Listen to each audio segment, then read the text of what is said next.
Men bilan universitetga Get Ready With Me va shu bilan birga ertalabki odatlar kuchi haqida gaplashamiz. Shuni aytsam, ilgari juda ham kech uyg'onardim va kun qanaqa o'tib ketganini umuman sezmasdim. Doim shoshilinch, stress va kechiktirilgan reja. Ham ko'pga bormasligini his qilgan holatda o'zimga bitta qaror qabul qildim va har doim erta uyg'onishga harakat qildim. Namlantirib olish uchun Lagomdan toner pad ishlatib ko'raman.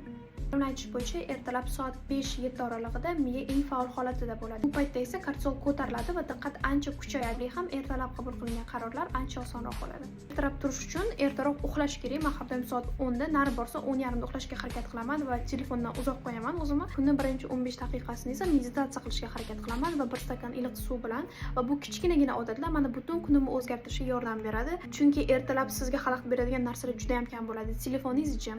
Bunday qaraganda ertalab Telegramda soat 5 da hech kim sizga yozmaydi.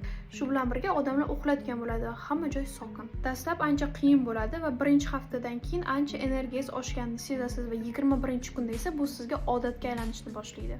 Albatta buni o'zingizda sinab ko'ring va izohlarda o'z fikringizni qoldiring. Menga obuna bo'lishni unutmang. Men esa universitetga tayyorman va keyingi epizodda ko'rishguncha